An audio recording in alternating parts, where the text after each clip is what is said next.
Carlos Castaneda's Tales of Power. Part 1, A Witness to Acts of Power. Chapter 2, The Dreamer and the Dreamed.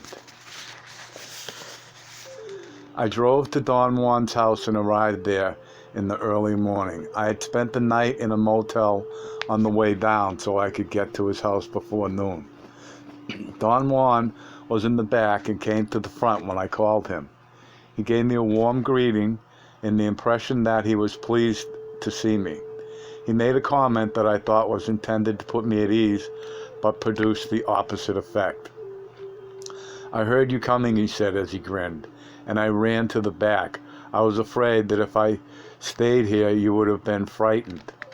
He casually remarked that I was somber and heavy, and he said that I reminded him of Eligio, who was morbid enough to be a good sorcerer, but too morbid to become a man of knowledge.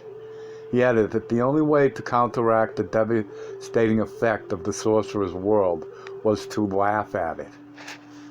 He was right in his assessment of my mood. I was indeed worried and frightened. We went for a long walk. It took hours for my feelings to ease up. Walking with him made me feel better than if he had attempted to talk me out of my somberness. We returned to his house in the late afternoon. I was famished. After eating, we sat under the ramada. The sky was clear.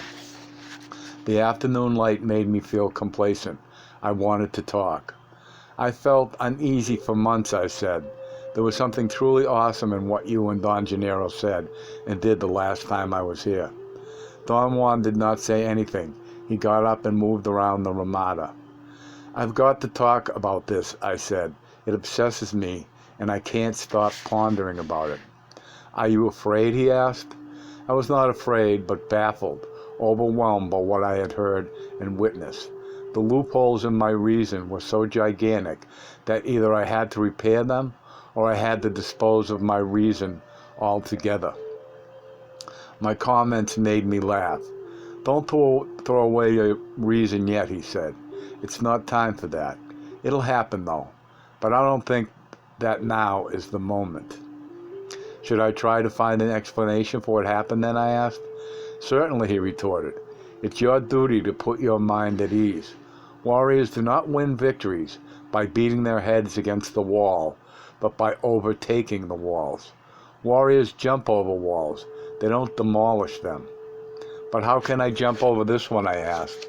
"First of all, I think it's deadly wrong for you to regard anything in such a serious fashion," he said as he sat down by my side. "There are 3 kinds of bad habits which we use over and over to confronted with unusual life situations. First, we may disregard what's happening or has happened and feel as if it had never occurred. That one is the bigot's way. The second, we may accept everything at its face value and feel as if we know what's going on. That's the pious man's way. The third way, we become obsessed with an event because either we cannot disregard it or we cannot accept it wholeheartedly. That's the fool's way, your way. There is a fourth and the correct one, the warrior's way. A warrior acts as if nothing had ever happened because he doesn't believe in anything, yet he accepts everything at its face value. He accepts without accepting and disregards without disregarding. He never feels as if he knows, neither does he feel as if nothing had ever happened. He acts as if he's in control, even though he might be shaking in his boots. To act in such a manner dissipates obsession." We were quiet for a long time. Don Juan's words were like a balm to me. "Can I talk to you about Gennaro and his double?" I asked. "It depends on what you want to say about him," he replied. "Are you going to indulge in being obsessed?" "I want to indulge in explanations," I said. "I'm obsessed because I haven't dared to come see you, and I haven't been able to talk about my qualms and doubts with anyone." "Do you talk with your friends?" I do, but how could they help me? I never thought that you needed help. You must cultivate the feeling that a warrior needs nothing. You say you need help. Help for what? You have everything needed for the extravagant journey that is your life. I have tried to teach you that the real experience is to be a man, that what counts is being alive. Life is the little detour that we are taking now. Life in itself is sufficient, self-explanatory, and complete. A warrior understands this and lives accordingly. Therefore, one may say without being presumptuous that the experience of experiences is being a warrior. He seemed to wait for me to say something. I hesitated for a moment. I wanted to select my words carefully. If a warrior needs solace, he went on, he simply chooses anyone and expresses to that person every detail of his turmoil. After all, a warrior is not seeking to be understood or helped. By talking, he is merely relieving himself of his pressure. That is, providing that the warrior is given to talking. If he's not, he tells no one. But you're not living like a warrior altogether. Not yet, anyway. And the pitfalls that you encounter must be truly monumental. You have all my sympathy.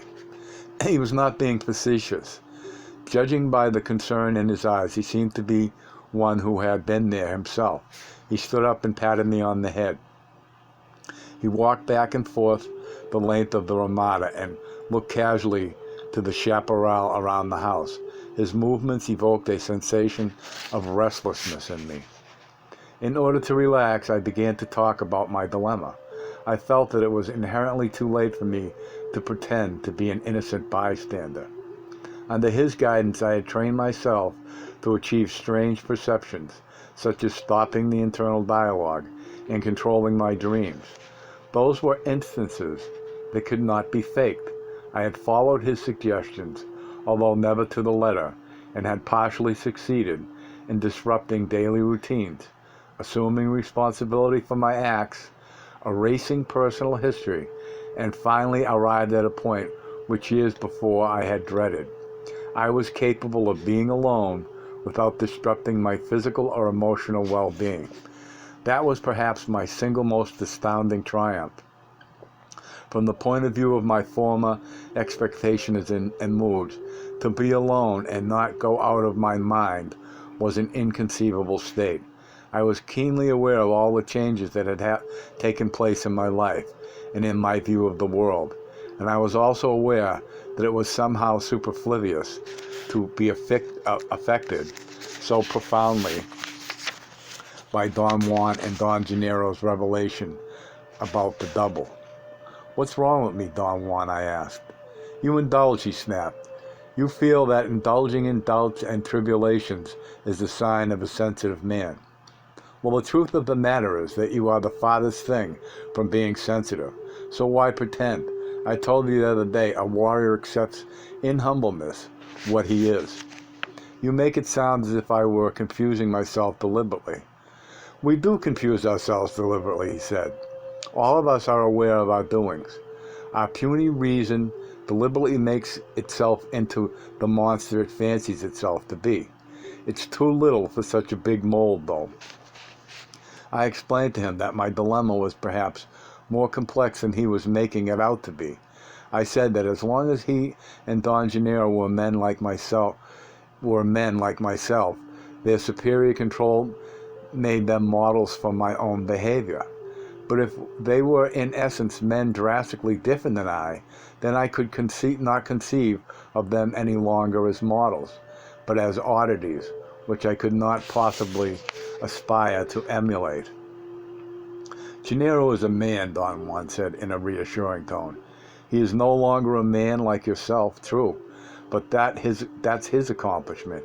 It shouldn't give rise to fear on your part. If he's different, the more reason to admire him." "But his difference is not a human difference," I said. "And what do you think it is? The difference between a man and a horse?" "I don't know. He's not like me. He was at one time, though. But can his change be understood by me?" Of course, you yourself are changing. Do you mean that I will develop a double? No one develops a double. That's only a way of talking about it. You, for all the talking you do, are a sap for words. You get trapped in their meanings. Now you think that one develops a double through evil means, I suppose. All of us luminous beings have a double. All of us. A warrior learns to be aware of it, that's all. They are seemingly insurmountable barriers protecting us from that awareness. But that's expected. Those barriers are what makes arriving at that awareness such a unique challenge. Why am I so afraid of it, Don Juan? Because you're thinking that the double is what the word says, a double, or another you. I chose those words in order to describe it. The double is oneself and cannot be faced in any other way. What if I don't want to have it? The double is not a matter of personal choice. Neither is it a matter of personal choice who is selected to learn the sorcerer's knowledge that leads to that awareness. Have you ever asked yourself why you in particular? All the time. I've asked you that question hundreds of times, but you never answered it. I didn't mean that you should ask it as a question that begs an answer, but in the sense of a warrior's pondering on his great fortune, the fortune of having found a challenge. To make it into an ordinary question is the device of a conceited ordinary man who wants to be either admired or pitied for it. I have no interest in that kind of question, because there is no way of answering it. The decision of picking you was a design of power. No one can discern the designs of power. Now that you've been selected, there is nothing you can do to stop the fulfillment of that design. But you yourself told me, Don Juan, that one can always fail. That's true, one can always fail. But I think that you are referring to something else.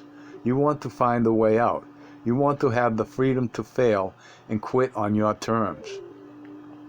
Too late for that. A warrior is in the hands of power, and his only freedom is to choose an impeccable life. There is no way to fake triumph or defeat. Your reason they want you to fail altogether. Sorry, almost had it. Your reason they want you to fail altogether in order to obliterate the totality of yourself. But there is a countermeasure which will not permit you to declare a false victory or defeat. If you think that you can retreat to the haven of failure, you're out of your mind. Your body will stand guard. It will not let you go either way. He began to chuckle softly. Why do you laugh, I asked. You're in a terrible spot. It's too late for you to retreat, but too soon to act. All you can do is witness. You're in the miserable position of an infant who cannot return to the mother's womb, but neither can he run around and act. All an infant can do is witness and listen to the stupendous tales of action being told to him. You are in that precise point now. You cannot go back to the womb of your old world, but you cannot act with power either. For you, there is only witnessing acts of power and listening to tales of power. The double is one of those tales. You know that, and that's why your reason is so taken by it. You are beating your head against the wall if you pretend to understand. All that I can say about it by way of explanation is that the double, although it is arrived at through dreaming, is as real as it can be. According to what you've told me, Don Juan, the double can perform acts. Can the double then? He did not let me continue my line of reasoning. He reminded me that it was inappropriate to say that he had told me about the double when I could say that I had witnessed it. Obviously, the double can perform acts, I said. Obviously, he replied, but can the double act in behalf of the self? It is the self, damn it, he said. I found it very difficult to explain myself. I had in mind that if a sorcerer could perform two actions at once, his capacity for utilitarian production had to double. He could work 2 jobs, be in 2 places, see 2 persons, and so on at once. Don Juan listened patiently. Let me put it this way, I said. Hypothetically, can Don Gennaro kill someone hundreds of miles away by letting his double do it? Don Juan looked at me, shook his head, and moved his eyes away. You're filled with tales of violence, he said. Gennaro cannot kill anyone, simply because he no longer has any interest in his fellow men. By the way, a warrior is capable of conquering seeing and dreaming and having the awareness of his luminosity. There is no such interest left in him. I pointed out that at the beginning of my apprenticeship, he had made the statement that a sorcerer, aided by his ally, could be transported over hundreds of miles to deliver a blow to his enemies. I am responsible for your confusion, he said, but you must remember that on another occasion I told you that, with you, I was not following the steps my own teacher prescribed. He was a sorcerer, and I should have properly plunged you into that world, but I didn't, because I am no longer concerned with the ups and downs of my fellow men. Yet my teacher's words stuck with me. I talked to you many times in the manner he himself would have talked. Gennaro is a man of knowledge, the purest of them all. His actions are impeccable. He's beyond ordinary men and beyond sorcerers. His double is an expression of his joy and his humor. Thus, he cannot possibly use it to create or resolve ordinary situations. As far as I know, the double is the awareness of our state as luminous beings. It can do anything, and yet it chooses to be unobtrusive and gentle. It was my error to mislead you with borrowed words. My teacher was not capable of producing the effects Gennaro does. For my teacher, unfortunately, certain things were, as they are for you, only tales of power. I was compelled to defend my point. I said that I was speaking in a hypothetical sense. There is no hypothetical sense when you speak about the world of men of knowledge, he said.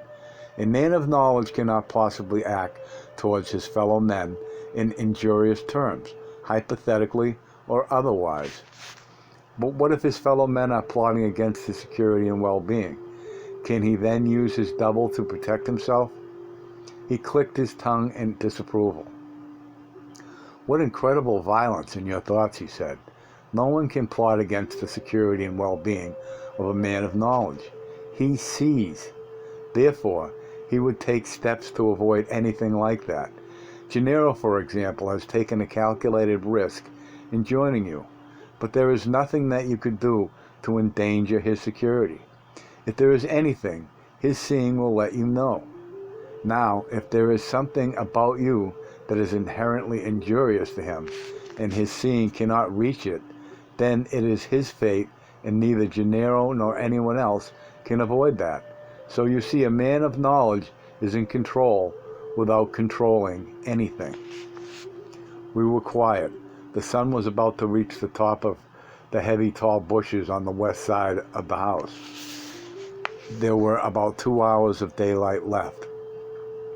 Why don't you call Gennaro? Don Juan said casually. My body jumped. My original reaction was to drop everything and run for my car. Don Juan broke into a belly laugh. I told him that I did not have to prove anything to myself, that I was perfectly content to talk to him. Don Juan could not stop laughing. Finally he said it was a shame that Don Gennaro was not there to enjoy a great scene. Look, if you're not interested in calling Don Gennaro, I am, he said in a resolute tone. I like his company.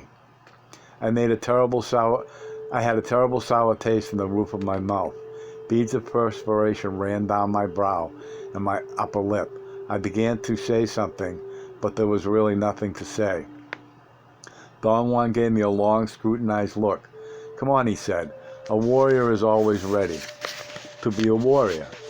And to be a warrior is not a simple matter of wishing to be one. It is rather an endless struggle that will not go on that will go on to the very last moment of our lives. Nobody is born a warrior in exactly the same way that nobody is born a reasonable man. We make ourselves into one or the other. Pull yourself together. I don't want Gennaro to see you shivering like this. He stood up and paced back and forth on the clean floor of the Ramada. I could not remain impassive. My nervousness was so intense that I could not write any more, and I jumped to my feet. Don Juan made me jog on the spot, facing the west. He made me perform the same movements before on various occasions. The idea was to draw power from the impending twilight by raising one's arms to the sky with the fingers stretched like a fan, then clasp them forcibly when the arms were in the midpoint between the horizon and the zenith. The exercise worked, and I became almost instantly calm and collected. I could not avoid wondering, however, what had happened to the old me that could never have relaxed so completely by performing those simple and idiotic movements. I wanted to focus all my attention on the procedure that Don Juan was doubtlessly going to follow to call Don Gennaro. I anticipated some portentous acts. Don Juan stood on the edge of the Ramada facing the southeast, cupped his hands around his mouth and yelled, "Gennaro, come here." A moment later, Don Gennaro emerged from the chaparral. Both of them were beaming. They practically danced in front of me. Don Gennaro greeted me effusively and then sat down on the milk crate. There was something dreadfully wrong with me. I was calm, unruffled. Some incredible state of indifference and aloofness had taken over my entire being. It was almost as if I were watching myself from a hiding place. In a very nonchalant manner, I proceeded to tell Don Gennaro that during my last visit, he had nearly scared me to death, and that not even during my experiences with psychotropic plants had I been in such a complete state of chaos. Both of them celebrated my statements as if they were meant to be funny. I laughed with them. They obviously were aware of my state of emotional numbness. They watched me and humored me as if I were a drunk. There was something inside me that fought desperately to turn the situation into something familiar. I wanted to be concerned and afraid. Don Juan finally splashed some water on my face and urged me to sit down and take notes. He said, as he had done before, that either I took notes or I died. The mere act of putting down some words brought back my familiar mood.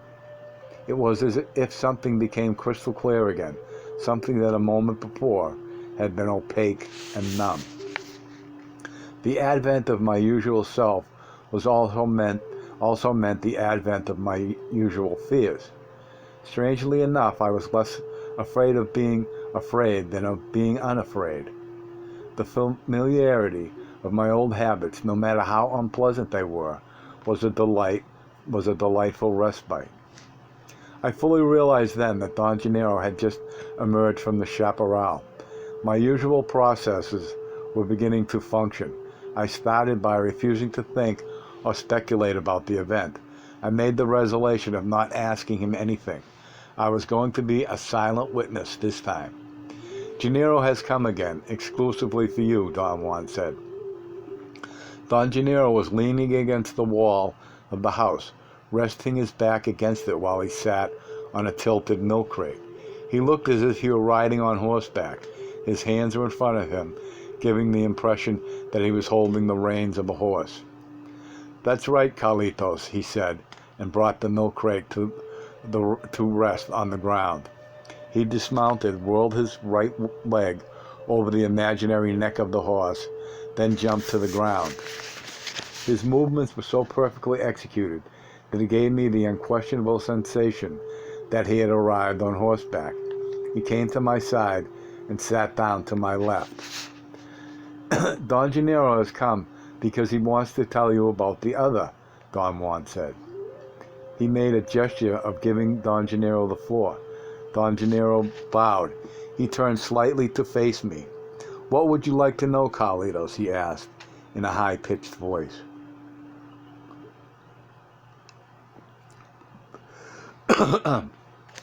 Well, if you're going to tell me about the double, tell me everything, I said, feigning casualness.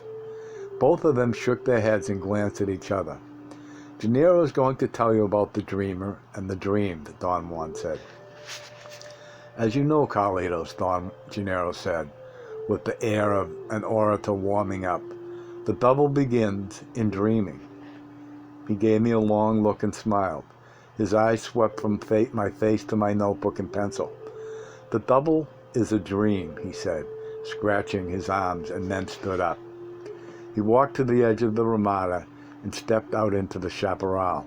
He stood by a bush showing 3/4 of his profile to us. He was apparently urinating. After a moment, I noticed that there seemed to be something wrong with him. He appeared to be trying desperately to urinate, but he could not. Don Juan's laughter was the clue that Don Gennaro was clowning again. Don Gennaro contorted his body in such a comical fashion that he had Don Juan and me practically in hysterics. Don Gennaro came back to the ramada, sat down. His smile radiated a rare warmth. When you can't, you just can't, he said, and shrugged his shoulders. Then after a moment's pause, he added, sighing, Yes, Carlitos, the double is a dream. Do you mean that he's not real, I asked. No, I mean that he is a dream, he retorted. Don Juan intervened and explained that Gennaro was referring to the first emergence of the awareness that we are luminous beings. Each one of us is different, and thus the details of our struggles are different, Don Juan said. The steps that we follow to arrive at the double are the same, though, especially the beginning steps, which are muddled and uncertain. Don Gennaro agreed and made a comment on the uncertainty that a sorcerer had at that stage. When it first happened to me, I didn't know it had happened, he explained. One day I had been picking plants in the mountains. I had gone into a place that was worked by other herb collectors. I had 2 huge sacks of plants. I was ready to go home, but before I did, I decided to take a moment's rest. I lay down on the side of the trail in the shade of a tree, and I fell asleep. I heard then the sound of people coming down the hill and woke up. I hurriedly ran for cover and hid behind some bushes, a short distance across the road from where I had fallen asleep. While I hid there, I had the nagging impression that I had forgotten something. I looked to see if I had my 2 sacks of plants. I didn't have them. I looked across the road to the place where I had been sleeping, and I nearly dropped my pants with fright. I was still there asleep. It was me. I touched my body. I was myself. But by that time, the people that were coming down the hill were upon me, the me that was asleep, while the me that was fully awake looked helplessly from my hiding place. Damn it to hell. They were going to find me there and take my sacks away. But they went by me as if I were not there at all. My vision had been so vivid that I went wild. I screamed, and then I woke up again. Damn it, it had been a dream. Don Gennaro stopped his account and looked at me as if waiting for a question or a comment. Tell me where you woke up the second time, Don Juan asked. I woke up by the road, Don Gennaro said, where I had fallen asleep. But for one moment, I didn't quite know where I really was. I can almost say that I was still looking at myself waking up. Then something pulled me to the side of the road, and I found myself rubbing my eyes. There was a long pause. I did not know what to say. And what did you do next? Don Juan asked. I realized then both of them were beginning to laugh, and he was teasing me. He was imitating my questions. Don Gennaro went on talking. He said that he was stunned for a moment, and then went back to check everything. The place where I had hid was exactly as I had seen it, he said, and the people who had walked by me were down the road a short distance away. I know it because I ran downhill after them. They were the same people I had seen. I had followed them until they got to town. They must have thought I was mad. I asked them if they had seen my friend sleeping by the side of the road. They all said they hadn't. You see, Don Juan said, all of us go through the same doubts. We are afraid of being mad. Unfortunately for us, of course, all of us are already mad. You are a tinge madder than us, though, Don Juan said to me and winked. Don Gennaro said to me and winked, and more suspicious. They teased me about my suspiciousness, and then Don Gennaro began to talk again. All of us are dense beings, he said. You're not the only one, Carlos. I was a bit shook up by my dream for a couple of days, but then I had to work for my living and take care of too many things and really had no time for pondering upon the mystery of my dreams. So I forgot about it in no time at all. I was very much like you. But one day, a few months later, after a terribly tiring day, I fell asleep like a log in mid-afternoon. It had just started to rain and a leak in the roof woke me up. I jumped out of my bed and climbed on top of the house to fix the leak before it began to pour. I felt so fine and strong that I finished in 1 minute, and I didn't even get wet. I thought that the snooze I had taken had done me a lot of good. When I was through, I went back into the house to get something to eat and realized that I could not swallow. I thought I was sick. I mashed some roots and leaves and wrapped them around my neck and went to my bed. And then again, when I got to my bed, I nearly dropped my pants. I was there in bed asleep. I wanted to shake myself and wake myself up, but I knew that that was not a thing that one should do. So I ran out of the house. I was panic-stricken. I roamed around the hills aimlessly. I had no idea where I was going, and although I had lived all my life there, I got lost. I walked in the rain, and I didn't even feel it. It seemed that I couldn't think.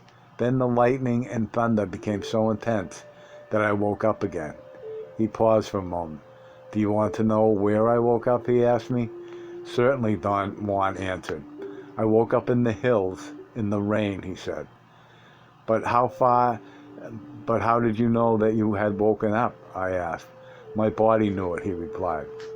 That was a stupid question, Don Juan interjected. You yourself know that something in the warrior is always aware of every change. It is precisely the aim of the warrior's way to foster and maintain that awareness. The warrior cleans it, shines it, and keeps it running. He was right. I had to admit to them that I knew that there was something in me that registered and was aware of everything I did, and yet it had nothing to do with the ordinary awareness of myself. It was something else which I could not pin down. I told them that perhaps Don Gennaro could describe it better than I. You're doing very well yourself, Don Gennaro said. It's an inner voice that tells you what's what. And at that time, it told me that I had woken up a second time. Of course, as soon as I woke up, I became convinced that I must have been dreaming. Obviously, it had not been an ordinary dream, but it hadn't been dreaming proper either. So I settled for something else, walking in my sleep, half awake, I suppose. I could not understand it any other way. Don Gennaro said that his benefactor had explained to him that what he had gone through was not a dream at all, and that he should not insist on regarding it as walking in his sleep. What did he tell you that it was, I asked. They exchanged a glance. He told me that it was the boogeyman, Don Gennaro replied, affecting the tone of a small child. I explained to them that I wanted to know if Don Gennaro's benefactor explained things in the same way they themselves did. Of course he did, Don Juan said. My benefactor explained that the dream in which one was watching oneself asleep, Don Gennaro went on, was the time of the double. He recommended that rather than wasting my power and wondering and asking myself questions, I should use the opportunity to act, and that when I had another chance, I should be prepared.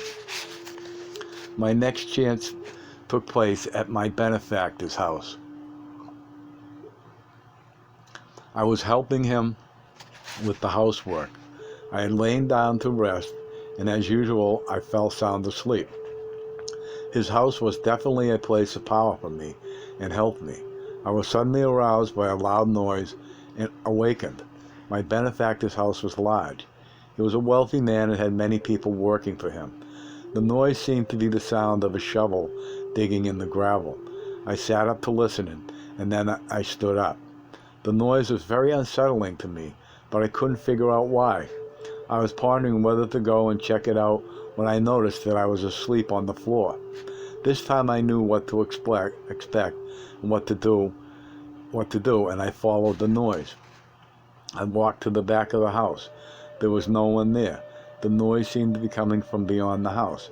I kept on following it. The more I followed it, the quicker I could move. I ended up at a distant place, witnessing incredible things. He explained that at the time of those events,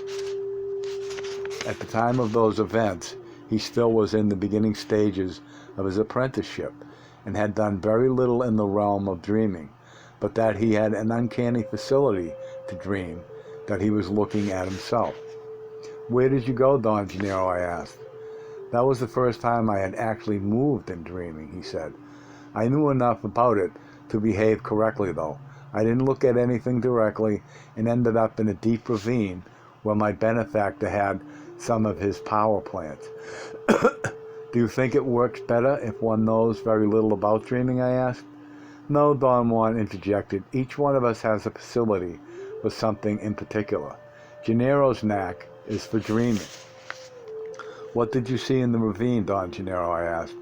"I saw my benefactor doing some dangerous maneuvers with people.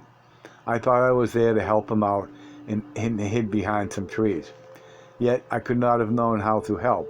I was not dumb, though, and I realized that the scene was there for me to watch, not to act in." "When and how and where did you wake up?" "I don't know when I woke up. It must have been hours later. All I know is that I followed my benefactor and the other men when they were about to reach my benefactor's house. The noise they had made because they were arguing woke me up. I was at the place where I had seen myself asleep. Upon waking, I realized that whatever I had seen and done was not a dream. I had actually gone some distance away, guided by the sound." "Was your benefactor aware of what you were doing?" "Certainly. He had been making the noise with the shovel to help me accomplish my task. When he walked into the house, he pretended to scold me for falling asleep. I knew that he had seen me. Later on, after his friends had left, he told me that he had noticed my glow hiding behind the trees." Don Gennaro said that those 3 instances set him off on the path of dreaming, and that it took him 15 years to have his next chance.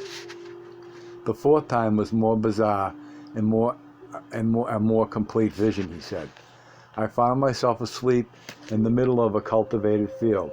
I saw myself lying there on my side, sound asleep. I knew that it was dreaming because I had set myself to do dreaming every night. Usually every time I had seen myself asleep, I was at the site where I had gone to sleep. This time I was not in my bed. I knew I had gone to bed that night. In this dreaming, it was daytime. So I began to explore. I moved away from the place where I was lying and orientated myself. I knew where I was. I was actually not too far from my house, perhaps a couple of miles away. I walked around, looked at every detail of the place. I stood in the shade of a big tree a short distance away and peered across a flat strip of land to some cornfields on the side of a hill. Something quite unusual struck me then. The details of the surroundings did not change or vanish, no matter how long I peered at them. I got scared and ran back to where I was sleeping. I was still there exactly as I had been before. I began to watch myself. I had an eerie feeling of indifference towards the body I was watching. Then I heard the sound of people approaching. People always seemed to be around for me. I ran up ahead to a small hill and carefully watched from there. There were 10 people coming to the field where I was. They were all young men. I ran back to where I was lying and went through one of the most agonizing times of my life while I faced myself lying there snoring like a pig. I knew that I had to awaken me, but I had no idea of how. I also knew that it was deadly for me to awaken myself.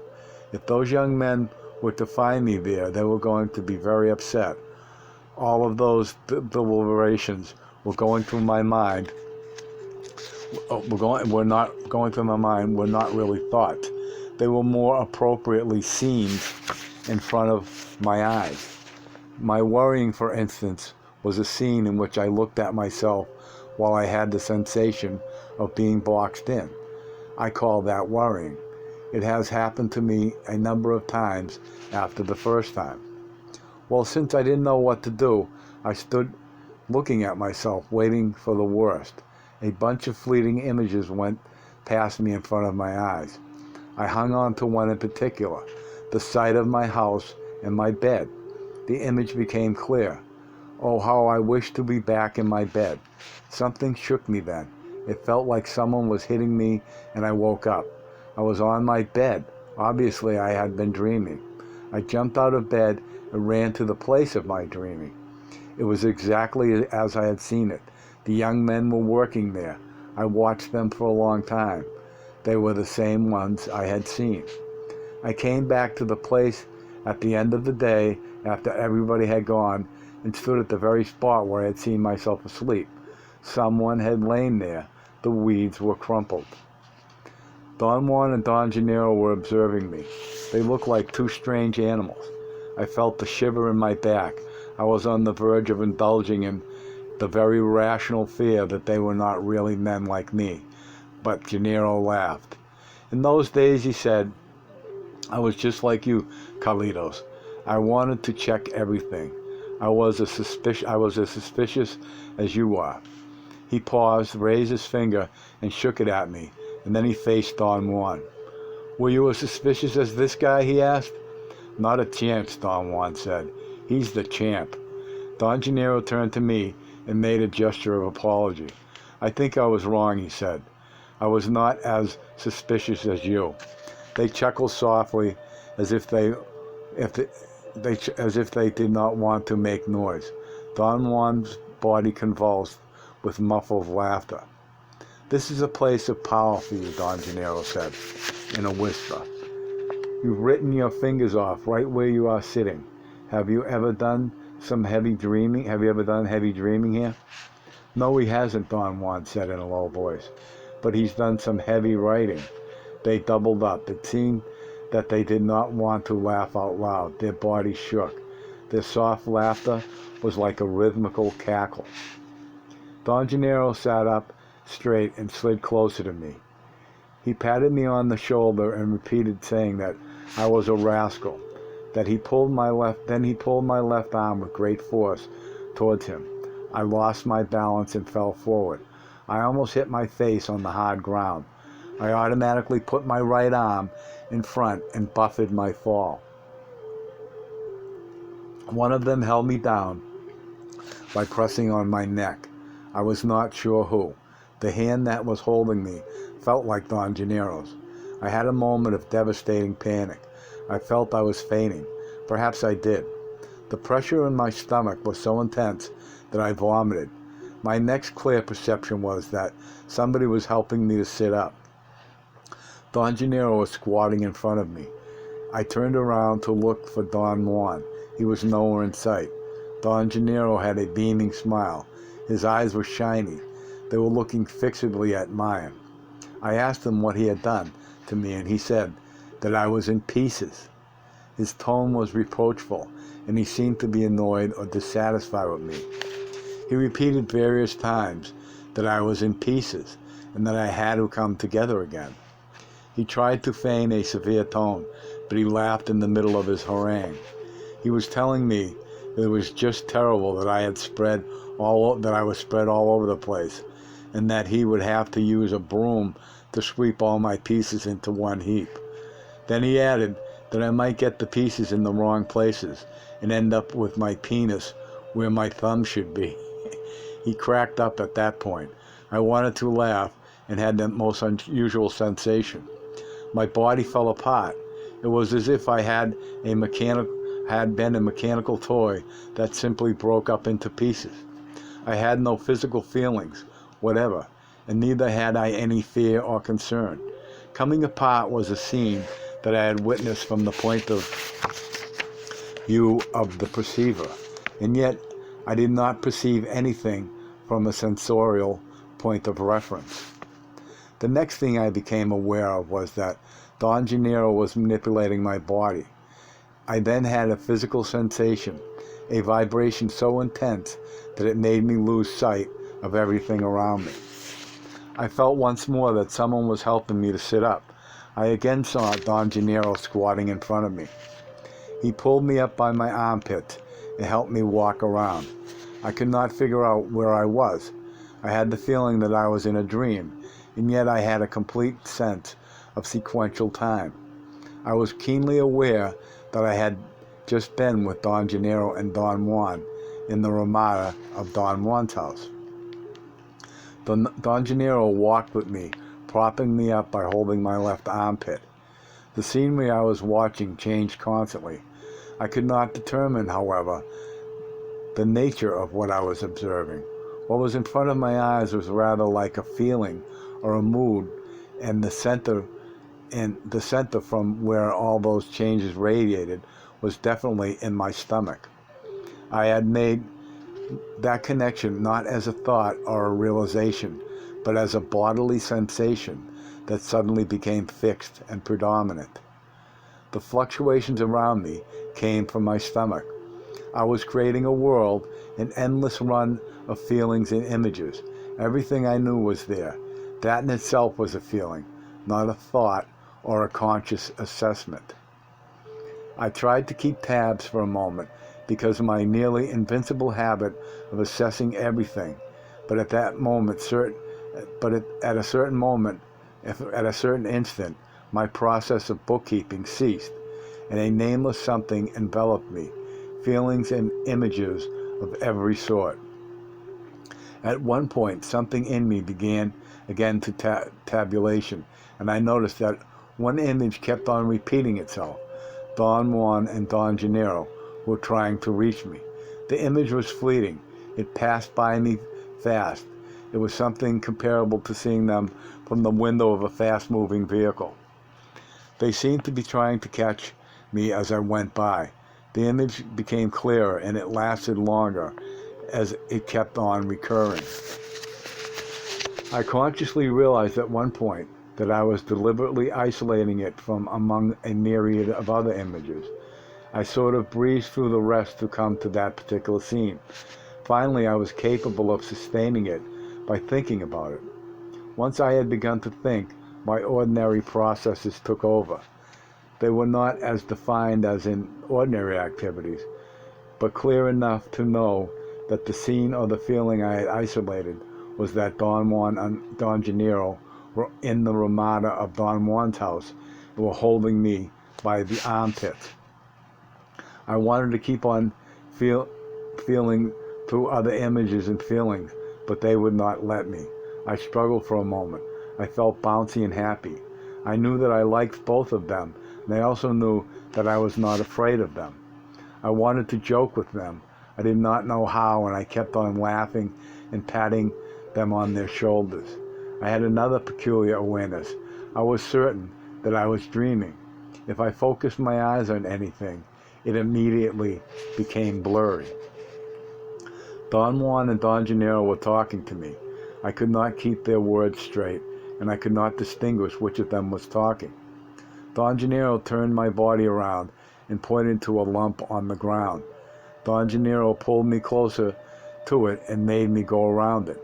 The lump was a man lying on the ground. He was lying on his stomach, his face turned to the right. They kept on pointing out the man to me as they spoke. They pulled me and twisted me around him. I could not focus my eyes on him at all. But finally, I had a feeling of quietness and sobriety, and I looked at the man.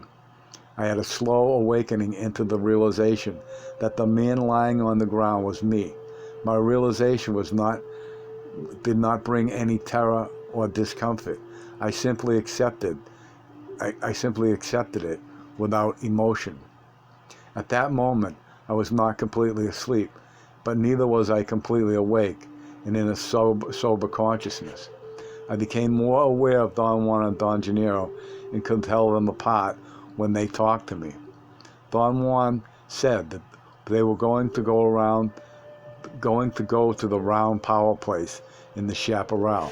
As soon as he had said that, the image of the place popped into my mind, and I saw the dark masses of bushes around it. I turned to my right. Don Juan and Don Gennaro were also there. I had a jolt and the feeling that I was afraid of them, perhaps because they looked like two menacing shadows. They came closer to me. As soon as I saw their features, my fears vanished. I liked them again.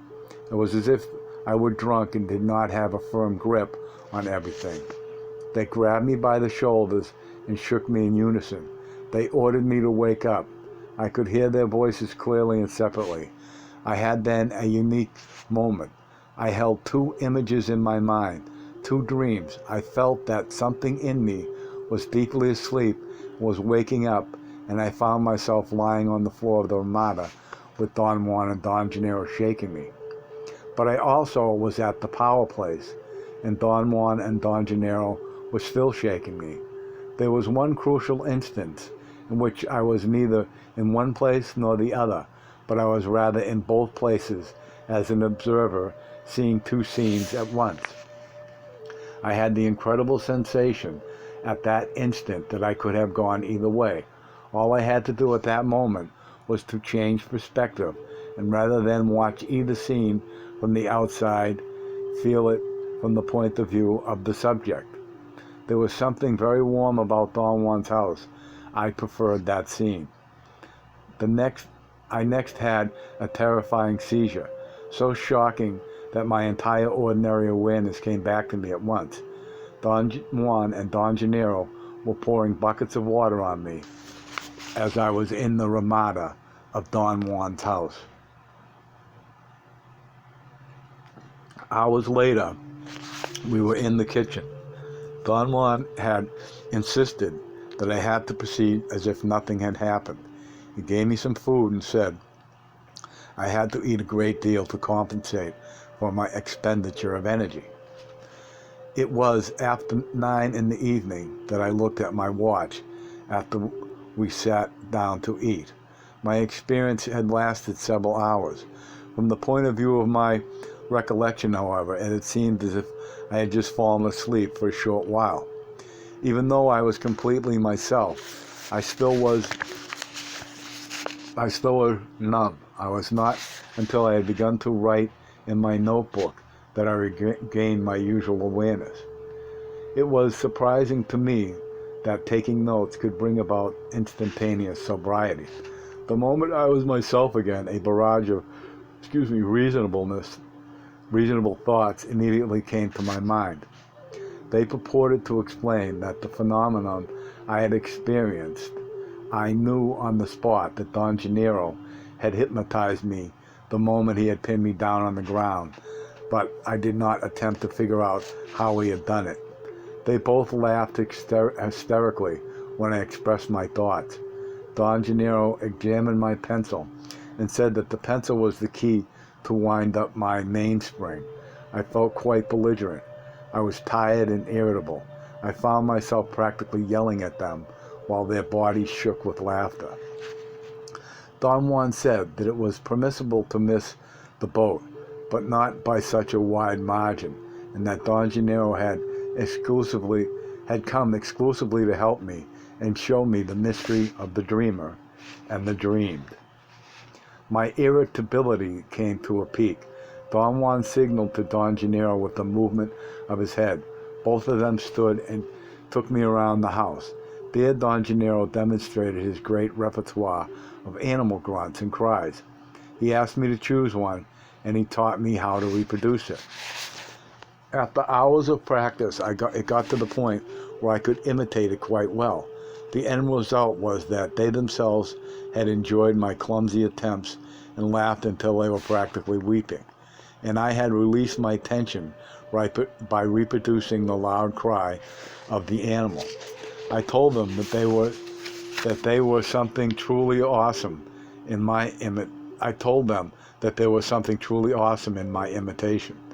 The relaxing of my body was unequaled. Don Juan said that if I would perfect the cry, I could turn it into an affair of power, or I could simply use it to relieve my tension whenever I needed to. He suggested I should go to sleep, but I was afraid to fall asleep. I sat with them by the kitchen fire for a while, then quite unintentionally, I fell into a deep sleep. I woke up at dawn. Don Gennaro was sleeping by the door. He seemingly woke up at the same time I did. They had covered me up and folded my jacket as a pillow. I felt calm and rested. I commented to Don Gennaro that I felt exhausted the night before. He said that so had he. He whispered as if he were confiding in me and told me that Don Juan was even more exhausted because he was older. You and I are young, he said with a glint in his eyes, but he's old. He must be about 300 now. I sat up hurriedly. Don Gennaro covered his face with his blanket and roared with laughter. Don Juan came into the room at that moment. I had felt the compliment. I had a feeling of compliment. I had a feeling of peace, and for once, nothing really mattered. I was so at ease that I wanted to weep. Don Juan said that the night before I had begun to be aware of my luminosity. He had admonished me for not to indulge in the sense of well-being I was having, because it would turn into complacency. At this moment, I said, I do not want to explain anything. It doesn't matter what Don Gennaro did to me last night.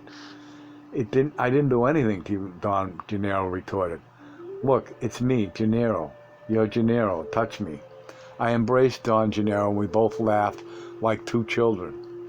He asked me if I thought it was strange that I could embrace him then, when the last time I had seen him there, I had been unable to touch him. I assured him that those issues were no longer pertinent to me. Don Juan commented that I was indulging in being broad-minded and good. Watch out, he said. A warrior never lets his guard down. If you keep on being so happy, you're going to drain the little power you have left. What should I do, I asked. Be yourself, he said. Doubt everything. Be suspicious. But I don't like to be that way, Don Juan. It's not a matter of what you like or not. What matters is, what can you use as a shield? A warrior makes use of everything available to him to close his mortal gap once it opens. So it's of no importance that you really don't like to be suspicious or ask questions. That's your only shield right now. Right, or you'll die. To die with elation is a crappy way of dying. How should a warrior die then? Don Gennaro asked in exactly my own tone of voice. A warrior dies the hard way, Don Juan said. His death must be a struggle to overtake him. A warrior does not give himself to it. Don Gennaro opened his eyes to an enormous size and then blinked. What Gennaro showed you yesterday is of utmost importance, Don Juan went on. You can't slough it off with piousness. Yesterday you told me that you had been driven wild with the idea of the double. But look at you now. You don't care anymore. That's the trouble with people that go wild. They go wild both ways. Yesterday you were all questions. Today you're all acceptance. I pointed out that he always found a flaw in what I did, regardless of how I did it. That's not true, he explained. There is no flaw in the warrior's way. Follow it and your acts cannot be criticized by anyone. Take yesterday, for example. The warrior's way would have been first to ask questions without fear and without suspicion, and then let Gennaro show you the mystery of the dreamer without fighting him or draining yourself. Today the warrior's way would be to assemble what you've learned without presumptuousness and without piousness. Do that, and no one can find flaws in it. I thought by his tone that Don Juan must have been terribly annoyed by my blunderings, but he smiled at me and then giggled as his own words made him laugh. I told him that I was just holding back, not wanting to burden them with my probes. I was indeed overwhelmed by what Don Gennaro had done. I had been convinced, although it no longer mattered, that Don Gennaro had been waiting in the bushes for Don Juan to call him. Then later on, he had cashed in on my fright and used it to stun me. After being held forcibly on the ground, I must have undoubtedly passed out, and then Don Gennaro must have mesmerized me. Don Juan argued I was too strong to be subdued that easily. What took place then, I asked. Don Gennaro came to see you to tell you something very exclusive, he said. When he came out of the bushes, he was Gennaro the Double. There is another way to talk about this that would explain it better, but I can't use it right now. Why not, Don Juan? Because you are not ready yet to talk about the totality of oneself. For the time being, I can only say that this Gennaro here is not the Double now. He pointed to Don Gennaro with a movement of his hand, and Don Gennaro blinked repeatedly. The Gennaro of last night was the Double, and as I have already told you, the Double has inconceivable power. He showed you a most important issue. In order to do that, he had to touch you. The Double simply tapped you on the neck, on the same spot the ally walked over you years ago. Naturally, you went out like a light, and naturally, too, you indulged like a son of a bitch. It took us hours to round you up. Thus, you dissipated your power, and when the time came for you to accomplish a warrior's feat, you did not have enough sap. What was the warrior's feat, Don Juan? I told you that Gennaro came to show you something, the mystery of the luminous beings as dreamers. You wanted to know about the Double. It begins in dreams, and then you ask, what is the Double? And I said the Double is the self. The self dreams the Double. That should be simple, except there is nothing simple about us. Perhaps the ordinary dreams of the self are simple, but that doesn't mean that the self is simple. Once it has learned to dream, the Double, the self arrives at the weirdest crossroad, at this weird crossroad, and a moment comes when one realizes that it is the Double who dreams the self. I had written down everything he had said. I had also paid attention to what he was saying, but had failed to understand him. Don Juan repeated his statement. The lesson last night, as I told you, was about the dreamer and the dream, or who dreams whom. I beg your pardon, I said. Both of them broke into laughter. Last night, Don Juan proceeded, you almost chose to wake up at the power place. What do you mean, Don Juan? That would have been the feat.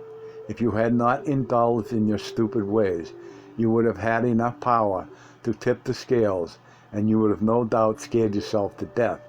Fortunately or unfortunately, as the case may be, you did not have enough power. In fact, you wasted your power in worthless confusion to the point that you almost didn't have enough to survive. So, as you may very well understand, to indulge your little quirks is not only stupid and wasteful, but also injurious. A warrior that drains himself cannot live. The body is not an indestructible affair. You might have gotten gravely ill. You didn't, simply because Gennaro and I deviated some of your crap. The full impact of his words began to take hold of me. Last night, Gennaro guided you through the intricacies of the double, Don Juan went on. Only he can do that. And it was not a vision or hallucination when you saw yourself lying on the ground. You could have realized that with infinite clarity, you had not gotten lost if you had not gotten lost in your indulging. And you could have known then that you have, let me try this again, and you could have known then that you have yourself, I'm not getting it.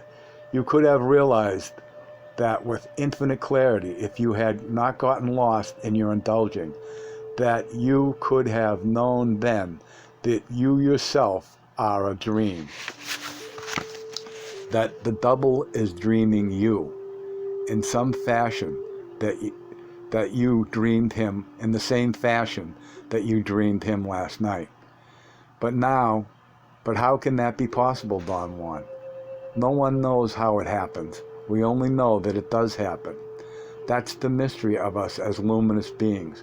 Last night you had 2 dreams, and you could have awakened in either one, but you didn't have enough power to even understand that. He looked at me fixedly for a moment. I think he understands, Don Gennaro said. End of chapter.